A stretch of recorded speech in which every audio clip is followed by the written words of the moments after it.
Dentro del rol del patrocinante, el abogado, frente a esta demanda de la mujer, por lo cual no quiere asistir a dicha audiencia, será presentar un escrito dentro del marco del proceso por violencia familiar, haciendo alusión al artículo 28 de la ley 26485, si estamos en el ámbito bonaerense, el artículo 11 de la 12569, poniendo en conocimiento al juzgado que la mujer está por iniciar terapia o que ya a lo mejor la está llevando a cabo y que aún no se encuentra fortalecida o empoderada para encontrarse en el juzgado con el denunciado, que no están dadas las condiciones físicas, psicológicas, anímicas y morales como para que pueda enfrentar y negociar algún tipo de acuerdo en un pie de igualdad con el enunciado. A su vez, es sugerible hacer una transcripción del artículo, de la parte pertinente, ya sea el artículo 28 o el artículo 11.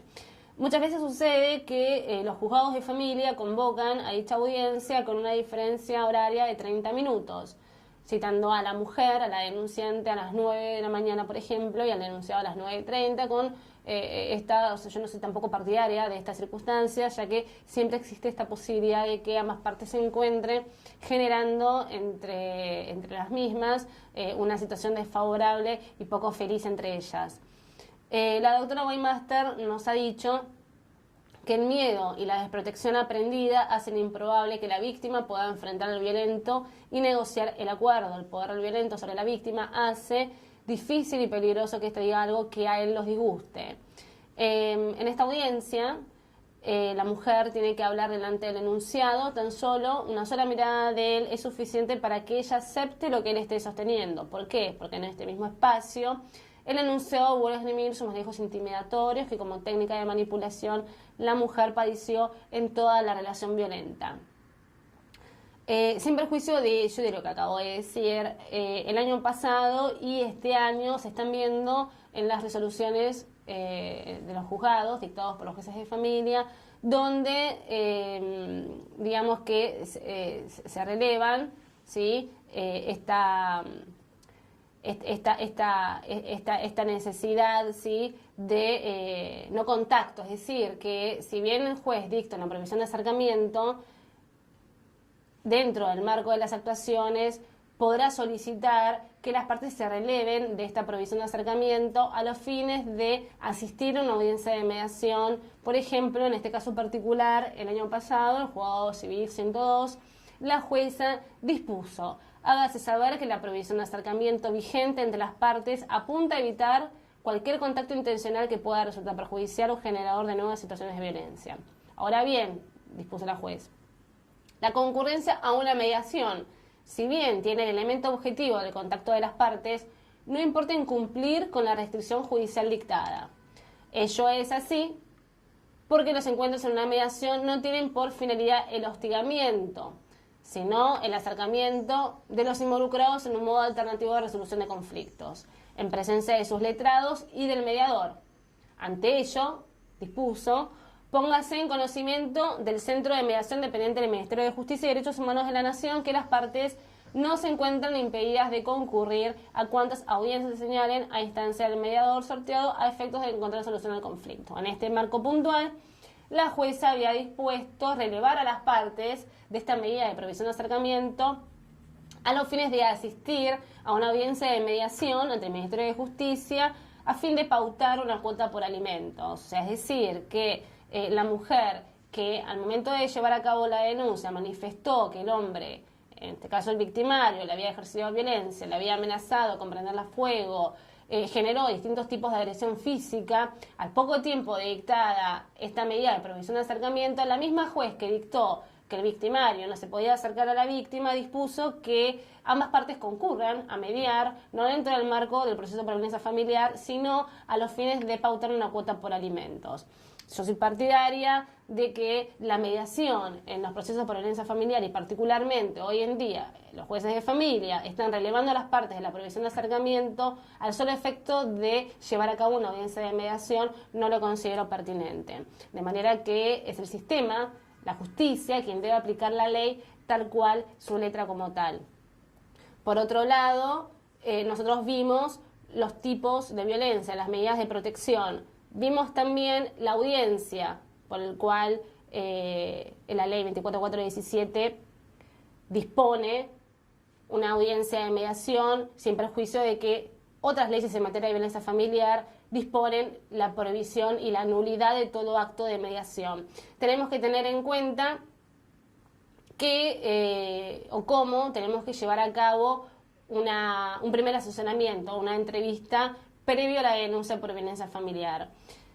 En esta instancia, nosotros como abogados debemos tener en cuenta algunos aspectos. Es particular el primer momento en donde la víctima se acerca al estudio, se acerca al centro de atención a los fines de solicitar, en cierta forma, ayuda. Es muy importante esta primera entrevista, ¿sí?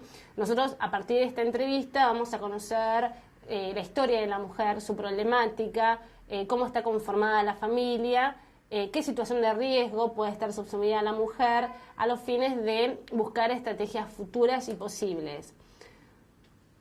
Como ya dije, se apela a la habilidad del letrado en un primer asesoramiento, ya que es muy importante el asesoramiento previo a llevar a cabo la denuncia.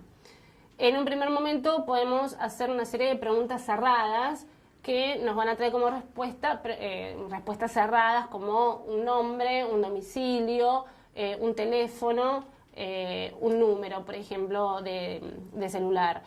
Por otro lado, tenemos preguntas abiertas. Estas preguntas abiertas nos van a dar la posibilidad de que el cliente se pueda explayar un poco mejor, más abiertamente, y comenzar a relatar lo sucedido, la violencia padecida. Vamos a comenzar preguntando acerca del estado civil de la mujer, si está unida en matrimonio, si está en una relación de convivencia, el tiempo de permanencia con este presunto agresor, si se separó de hecho en varias oportunidades, que generalmente estas separaciones de hecho ameritan a las distintas crisis que pudo haber padecido la mujer, si existen hijos menores, qué cantidad de hijos tienen en su totalidad, las edades, los nombres completos, escuelas a las cuales concurren los chicos. Preguntar también acerca de la sede del hogar conyugal, o si es una sede, si son parejas convivientes, si es alquilada o no es alquilada, por ejemplo. Y después podemos comenzar a entrevistar o indagar acerca del presunto agresor, su nombre completo, su edad, si trabaja o no trabaja, si posee armas o no posee armas, si posee un tipo de adicciones a drogas, en el supuesto que sea afirmativa la pregunta, qué drogas consume, alcohol, con qué frecuencia consume alcohol.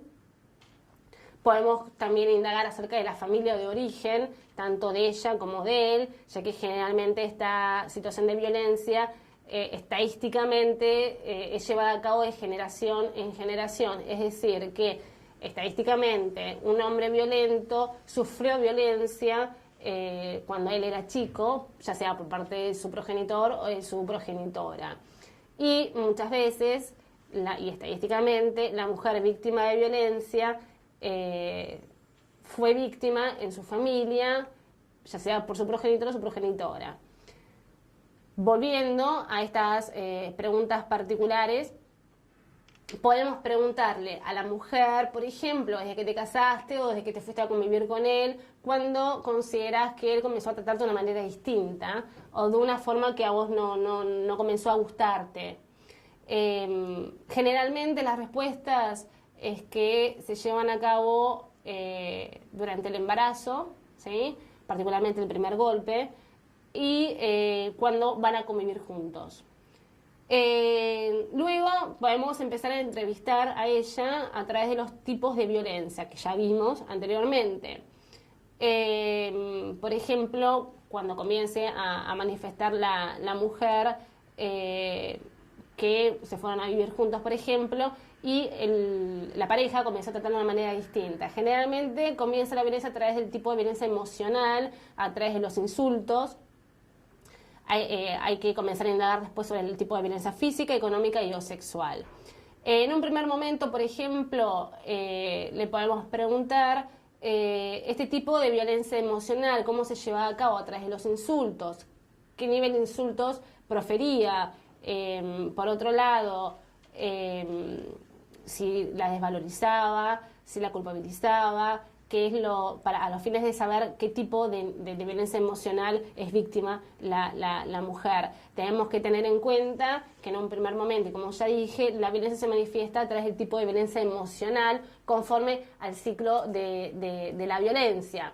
En un primer momento, el hombre ejerce sobre la mujer este tipo de violencia emocional a través de insultos, de menosprecios, de celotipia, de control en todos los aspectos, control de ropa, control de maquillaje, control de celulares, horarios, ¿sí? Pero no tenemos una violencia física. Posteriormente, toda esa tensión manifestada a través de la palabra se desencadena en lo que es el golpe, conocido como el golpe, la violencia física, es decir, que se lo conoce también como el famoso estallido. O sea, toda esa tensión se va a manifestar en una golpiza. En la mayoría de los casos, estadísticamente, este primer golpe se manifiesta en un embarazo posible. ¿Por qué? Porque ya hay otra persona que centra la atención de la mujer, que no es solo él. Posteriormente, una vez que se lleva a cabo este ciclo, este segundo ciclo, es donde la mujer lleva a cabo la denuncia por violencia familiar. Y existe un tercer periodo donde el hombre pide arrepentidamente, pide perdón y promete que nunca más lo va a volver a llevar a cabo, es decir, esta violencia. La mujer vuelve a creer en él, o sea, el hombre se comporta como aquel hombre por el cual ella se enamoró, ese hombre ese primer hombre que ella amó, ¿sí? Vuelve a creer en él y vuelve nuevamente el ciclo. En esa tercera instancia de arrepentimiento, luna de miel prometido, es donde la mujer retira la denuncia. Por eso es fundamental, y siempre lo digo, que hay que trabajar interdisciplinariamente, es decir, con un terapeuta que sostenga, ¿sí?, a esta mujer a los fines de que pueda mantener la denuncia. Ya que si nosotros tenemos en cuenta este ciclo de la violencia, si no hay un psicólogo paralelamente que interviene a través de una terapia, es propenso a que vuelva y se reanude el nuevo ciclo. ¿Qué caracteriza cada etapa? Es que la violencia física se intensifica. Hay mujeres que quedan inmersas en este ciclo por años, ¿sí? Mujeres que llevan a cabo, van a los juzgados de familia, ya la conocen, van por la sexta, séptima denuncia. Por eso es fundamental para sostener una denuncia por violencia familiar, una terapia, y una buena terapia que pueda lograr que la mujer no reanude y vuelva a caer en el ciclo de la violencia. Adentrándonos en el tipo de violencia física, debemos preguntar, a los fines de saber el nivel de riesgo en el cual puede estar la mujer subsumida, cómo era la violencia física, si utilizaba objetos, si era llevada a cabo a través de golpes, en qué sector a lo mejor del cuerpo ejercía la violencia física, ya que generalmente los hombres violentos suelen golpear en sectores no visibles del cuerpo de la mujer. Si se llevaba a cabo este tipo de violencia, ya sea en público o solamente dentro del hogar, si era de golpear, si era de arrojar. Tenemos que tener en cuenta cuando a la hora en que entrevistemos en el estudio a una mujer víctima de violencia es que muchas veces niegan la violencia física, es decir, se les pregunta si alguna vez ejerció violencia, dicen que no. Pero si se les pregunta, ¿alguna vez te empujó? ¿Alguna vez te tiró del pelo? Dicen que sí, de manera que está presente la violencia física, pero ellas no la reconocen como tal. Tenemos que preguntar también acerca del tipo de violencia sexual, si alguna vez la forzó a mantener relaciones sin su consentimiento. Muchas veces, ante la primera pregunta, niegan la situación, pero con el transcurrir de la entrevista, si se les vuelve a preguntar nuevamente, afirman, diciendo que sí, que la han forzado a mantener relaciones sexuales contra su plena libertad sexual. Se le puede preguntar con qué frecuencia se llevaba a cabo y cuándo sucedió. Tenemos que preguntar también acerca del tipo de violencia económica y o patrimonial, que todas este tipo de violencia ya las acabamos de ver. Acerca de preguntarle quién administraba los gastos del hogar, quién manejaba el dinero en este grupo familiar, a los fines de tener en cuenta si hay o no en esta familia este tipo de violencia.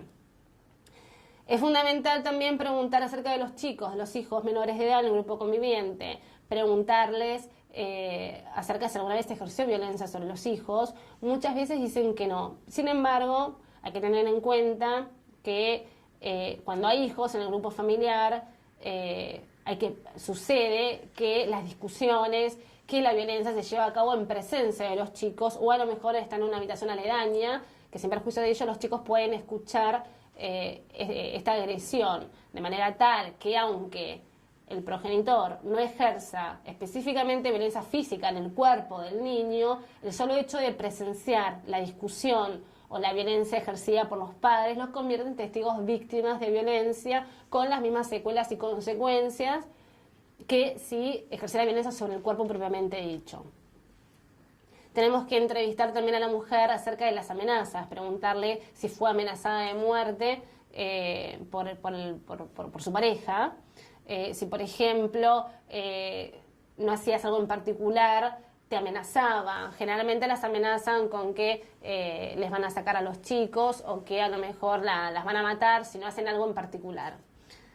Tenemos que preguntar cuándo fue el último episodio de violencia física, cómo se llevó a cabo, ya que particularmente en base a ese último episodio, estadísticamente las mujeres llevan a cabo la denuncia. Generalmente es un episodio de alto riesgo. Una vez que nosotros ya indagamos o entrevistamos sobre todas estas preguntas, vamos a tener a la vista en qué situación de riesgo está sumida la mujer y qué tipo de familia tenemos a la vista.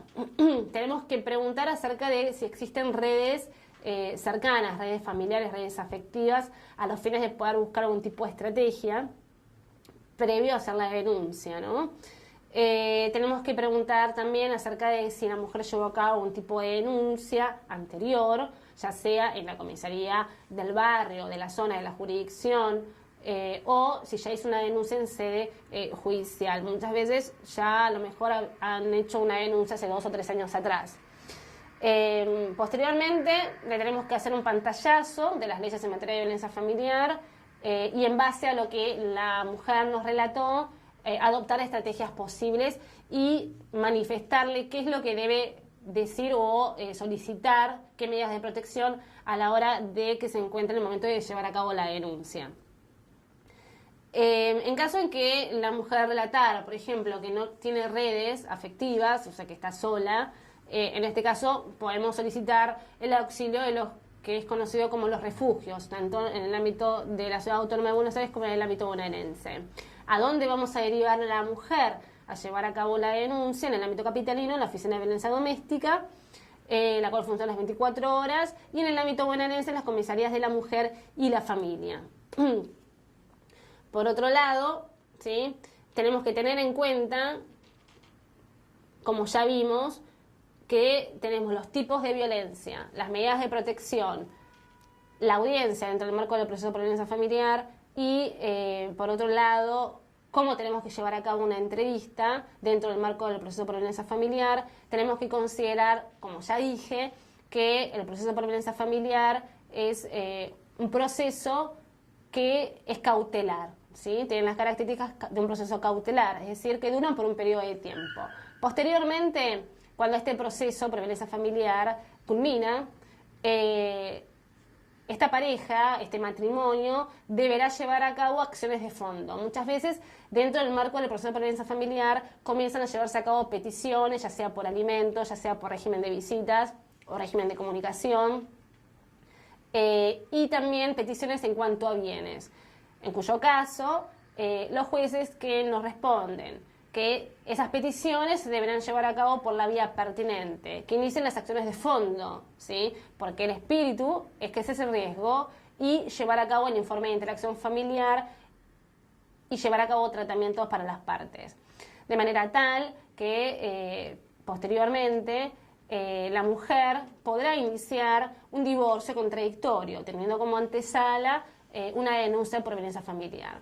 Hoy en día, ¿sí?, con la nueva ley civil, el nuevo Código Civil, si bien no ampara el divorcio con causa, hoy en día se puede utilizar igualmente la posibilidad de iniciar un divorcio contradictorio a través de la causa de injurias graves, teniendo como antesala una denuncia por violencia familiar. En este sentido, podemos sostener que en cuanto a la prueba testimonial, existe alguna jurisprudencia. Nosotros vamos a tener que probar, independientemente de que tengamos un expediente propio de violencia. Vamos a tener que probar el maltrato físico, el maltrato psicológico. En este sentido, la Sala D nos ha dicho en un fallo, entendió que analizadas las pruebas fundamentalmente testimoniales, se encuentran probadas las conductas injuriosas por parte del marido hacia la mujer, pues las ofensas recibidas por la esposa han quedado claramente patentizadas. Por lo demás, la personalidad particular del demandado surge en cuanto a su colatura de las expresiones, del tono de las admoniciones y las tensiones que sobre el despectivo para con la familia de la mujer provocara, convalidándose además con las manifestaciones realizadas por su esposa. El fiscal de Cámara en este fallo consideró acertado el temperamento adoptado por el magistrado de grado, atento al modo en que la problemática familiar trascendió a la esfera íntima del hogar y la relación entre los cónyuges, exteriorizada frente a amistades o vecinos, no enerva las ofensas recibidas por la actora. Y por ende, la responsabilidad del apelante en la ruptura conyugal, en orden a que a través de su conducta vulneró el respeto mutuo que debe existir en todo matrimonio bien avenido. Por otra parte, la sentencia, ¿qué fue lo que hizo? Resolvió una problemática familiar muy común en los hechos, pero de difícil prueba en materia de sede judicial, que es la violencia psicológica ejercida por el marido hacia su cónyuge en la intimidad familiar. Las pruebas que aportaron las partes permitieron al tribunal demostrar que los hechos invocados por la pretendiente era pasible de decretar el divorcio vincular de los esposos por la causal de las injurias graves. La sentencia en este fallo representa un precedente interesante en la materia, ya que condena el hostigamiento moral ejercido por el marido, reflejando una realidad que no puede ser soslayada en la actualidad, en virtud de que constituye un hecho habitual en materia de derecho de familia. Otro tema también álgido es el tema de la tolerancia en el matrimonio.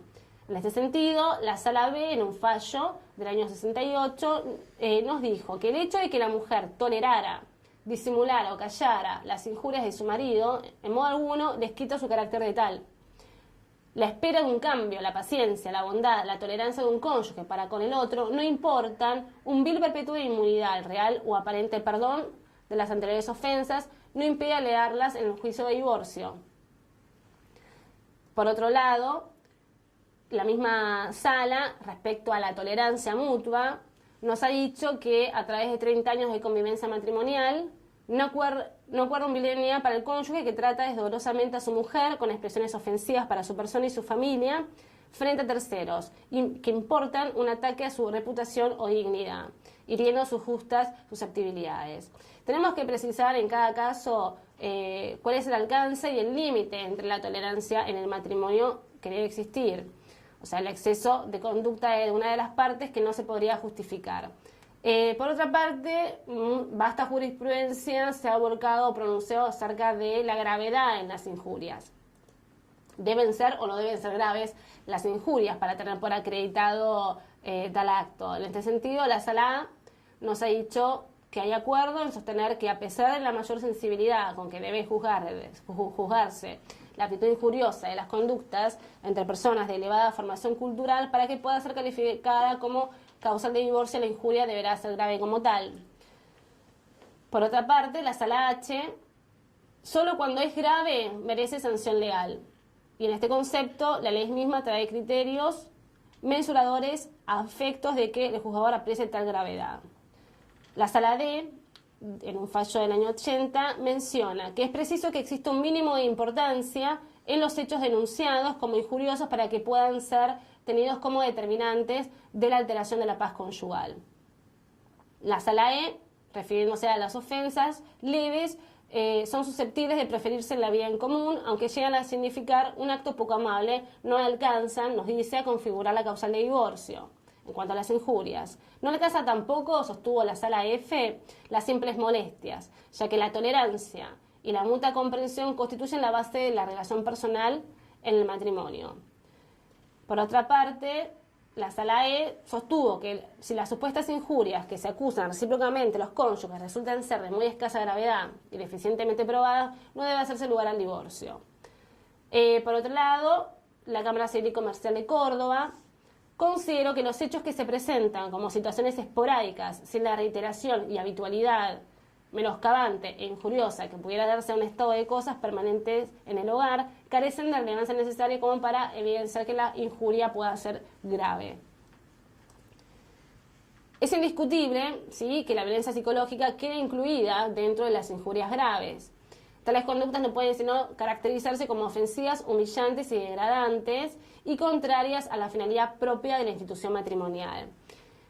Ahora bien, ¿qué pasa con la agresión física y la agresión psicológica propiamente en el matrimonio?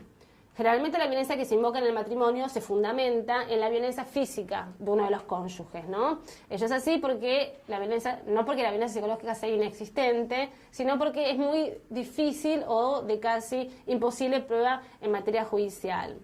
En la realidad cotidiana, la pareja, la violencia psicológica suele estar presente inclusive con mayor razón, ¿sí?, o mayor presencia que la violencia física.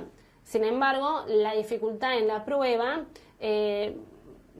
muchas veces no permite judicializar este tipo de conductas o este tipo de agresiones, ¿no?, que son habituales en la intimidad del matrimonio. La jurisprudencia ha fundado en la causal de injurias graves el trato desconsiderado, así como los insultos proferidos por uno de los cónyuges, por ser susceptibles de prueba por el testimonio de personas que lo hayan presenciado.